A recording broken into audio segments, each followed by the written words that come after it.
Hey guys, welcome back to another video. We're going to be reviewing this beauty here.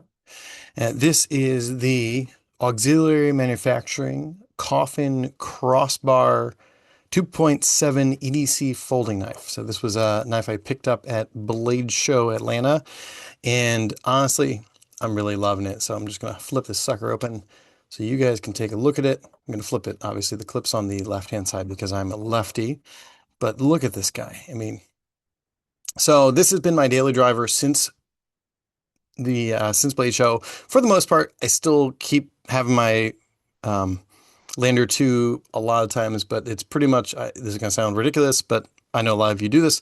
A lot of times I have one or two of them with me, so this has always been nearby.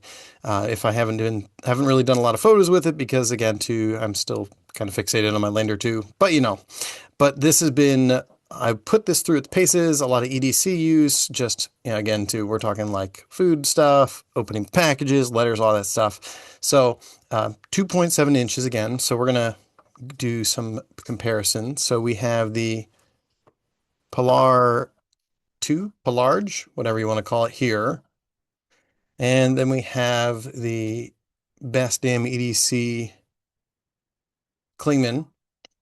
So you kind of get a feel for the size and everything. So it's a really good style. So there's a ton of different variations of this knife. Get these out of the way because we're not talking about them. So there are a lot of variations of this knife in terms of different designs. We're talking on the website, we have, oh, let's see, we have the Bowie knife style, which is going to be more of a swoop to it, and obviously a traditional, curved edge. There's like black, green, gray, and blue. And then there's micarta versions. And then you have aluminum. Now this is aluminum, so the aluminum scales are going to run a little bit more. But in my opinion, I'm not a huge micarta guy. I know a lot of people out there are like, micarta everything. I am not. Don't get me wrong.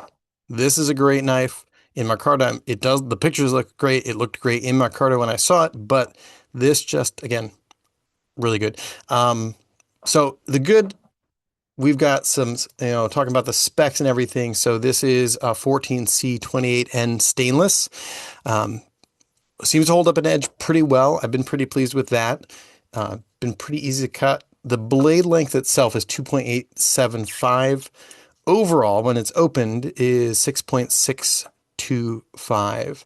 So pretty good design. I think it's got, the branding right there, aux MFG. If we put that in there nice and close. See, there you go. And they've got the other thing for auxiliary manufacturing. I had a chance to talk for a few minutes with him, not super long. I'd love to talk to him more, so hopefully we'll see. Michael Jarvis, I think is his name. Seems like a super chill dude, and I'm not gonna lie, I like a knife more when the guy who makes it is cool. That sounds weird. It's why I like the Lander knives, like why I like my OCT. I can't wait for my Thai Manu, things like that. So that kind of impacts a little bit. So maybe I'm weird, but so, and this is the Coffin series, which I'm going to close this so I don't slice my fingers up. But if we look closely, look at that. Little coffins also look like scales. The green one really kind of, with the rose gold colored blade, kind of gives me a crocodile reptilian vibe. But so we have the scales and then we have the liners. So I'm going to open it up so we can take a little bit closer look at the liners. So obviously they are milled out too if you look really closely, so they're not solid, which is okay. This is still a bit of a hefty knife, but there is not really any wiggle on the blade. There's no blade play really there. The centering is pretty good if you look. So I've been pretty pleased with that. Centering is a pet peeve of mine. Has a little bit of a lanyard hole, but I'll be darned if it is not hard to get I mean, this is small, thin paracord. It is tough to get this in. I mean, it was a lot easier for this, but I just add a little pop of color. And I think that goes well. It's reversible carry if you look. So this is the right side option. I have it as a lefty.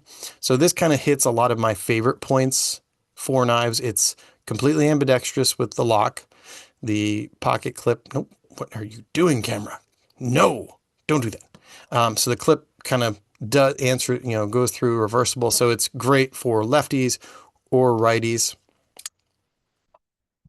And so it really has a lot of things. So that's a lot of the good stuff. This fits into some of my big things. It is going to work lefty or righty, which I love that.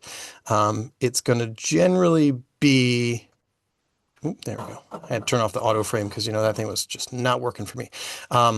It's ambidextrous carry with the locking mechanism, keeps the fingers out of the way like that, flip the clips, all that stuff.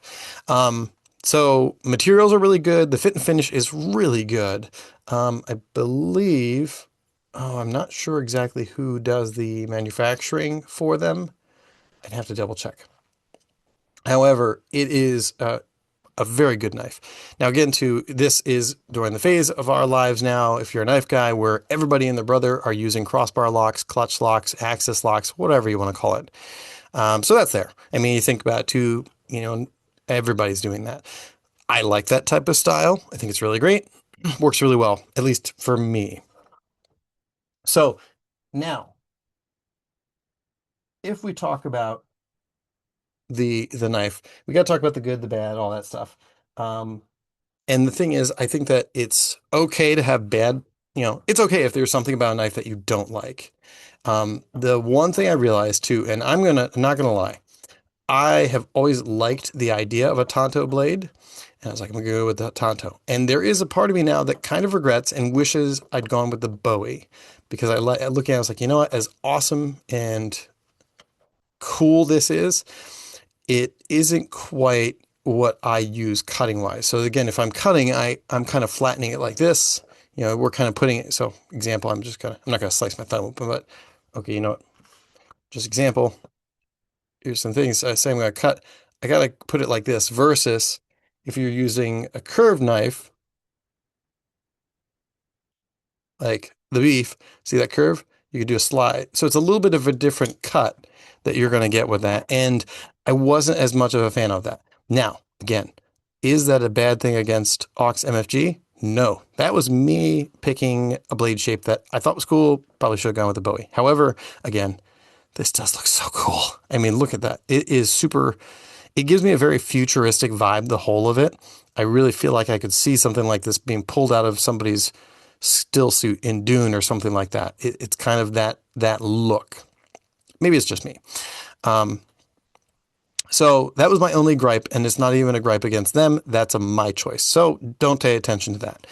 The other thing, and this is the one thing that I would pick at as kind of being a little bit annoying. So I like this clip. However, if you look at this clip, you're gonna be like, wow, Dan, you beat the living daylights out of this sucker. Yes, yes, I did. You want to know why I did?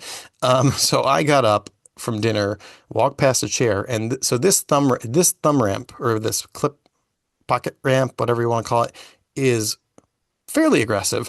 It literally caught the chair next to me as I was getting and bent it so the clip was sticking out like this. And as my NAFS poster that you can't say says, what do you do for the first step? Steps fixing a bent pocket clip, you curse quietly, you remove it, you clamp it, you bend it, and then reattach and carry on. Well, I did all those things. Obviously, I did bend it a little bit funny. That was on me. But maybe if this was a little bit lower, but again, that has only ever happened one time. I'm going to really not 100% put it on anything other than just a happenstance. Those are two minor. So again, that's a minor thing. It's really hard for me to honestly really find something wrong with this knife. The fit and finish is really good. The weight, it's substantial. I mean, they just look at that. I mean, that is just it just feels good in the hand. I think currently on the website, these are running, I'm checking, look, 129. And honestly, the thing is too, if you're going to look at a knife, that's actually a super great deal for what you're getting on this, in my opinion. I could very easily say, hey, you could buy this knife and you could have this as a go-to carry knife for a long time. So definitely would recommend it. Also I mean, look, again, Coffin. This just looks cool. There's just the vibes off of this knife just are awesome. But so overall, I'm going to say that this is just a solid knife. I really, really would recommend it. Definitely, if you're looking for a right around 100 and chain and a little bit more knife, you're going to get a whole lot for this, in my opinion. It's a really good look, solid knife. I would give this. I'm going to give this a 4.5 cats out of 5. Because, if we're going to write anything, it's got to be cats because I have cats. But this is a solid knife. Again, the minor knocks are just because of the clip being the way it is. And that's about it. Other than that, and this lanyard hole is a bit tiny. But other than that, solid knife. Definitely like it. Definitely would recommend it. But that's it for this review. There's going to be more knives on the channel too. Actually, I'm going to be heading on vacation and I've got a knife that's going with me after I customize it a little bit, and we'll see that one in a future video. But until then, peace out.